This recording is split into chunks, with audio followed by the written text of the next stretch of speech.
Lesson 5, Minerals. Hello everyone, Jerry the Geologist here. Welcome back for another geology lesson. You know, a geologist, part of our job is to collect rocks. And there are many different kinds of rocks out there in the world.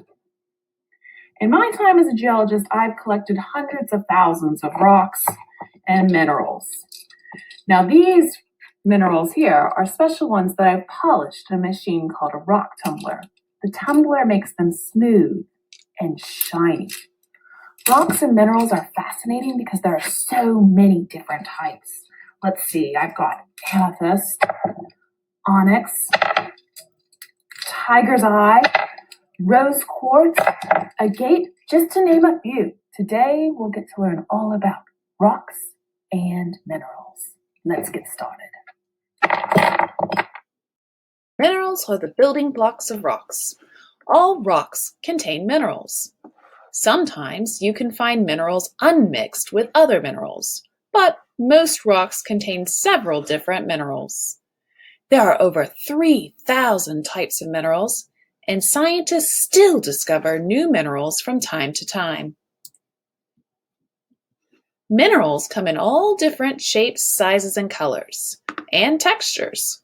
We use these different characteristics to divide minerals into groups.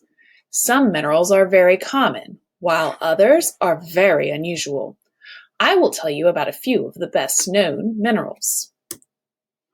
For instance, this is a picture of the mineral quartz. Quartz is the most common mineral in the Earth's crust. Not the most common in the whole Earth, just the most common mineral in the crust. This picture shows a type of quartz called milky quartz. Quartz comes in many varieties.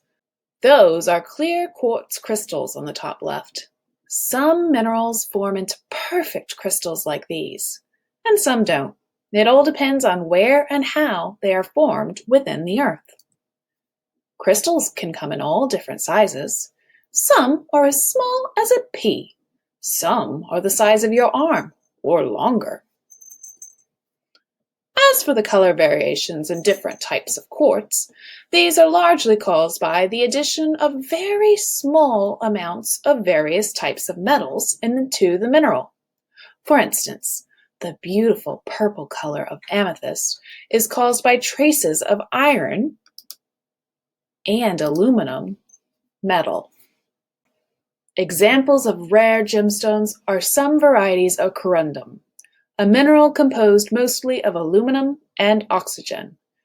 Red corundum is known as ruby, and blue corundum is known as sapphire.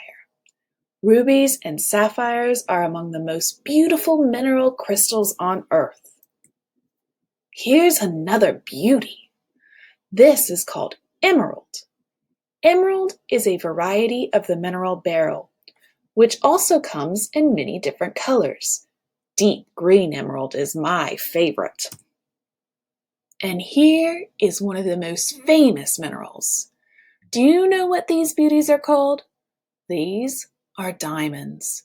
A diamond is the hardest mineral in the whole world. A diamond is hard enough to cut through glass or scratch other minerals. The diamond on the left is a raw diamond, fresh from the earth. The diamond on the right has been cut and polished. You need special equipment and skills to cut and polish diamonds or other gemstones, such as rubies and emeralds. People who cut diamonds look through powerful magnifying glasses as they do their work. This is so they can see all the tiny little facets or sides. Here is one mineral that we use every day. Have you ever heard of salt? Salt, or sodium chloride, is a common mineral that is found in the oceans and in the earth. Sodium chloride is called table salt when we use it in food, and rock salt when we use it to make roads safer during winter storms. Some people put table salt on food to make it taste better. In fact, salt is an extremely important nutrient for people as well as animals. Your body needs salt. Not too much, but just enough. Too much salt is bad for you. If you eat too much salt, your body will tell you because you will feel thirsty. Salt appears in many forms in nature. Rock salt can be found in the form of halite crystals, like the rectangular-shaped crystal pictured in the bottom left image. You can't see salt in water because it dissolves, but you'll know it's there if you ever taste ocean water. Why do all these different minerals look the way they do? Each has its own story, and it gets pretty complicated, but you can bet there were 3 basic things in common: heat, pressure, and time. These 3 factors play a role in the formation of every mineral. Now that I've taught you a little bit more about minerals, it's time for you to put your knowledge to work. Go outside, see if you find anything interesting. You never know what types of rocks and minerals may be outside your own door. See you next time.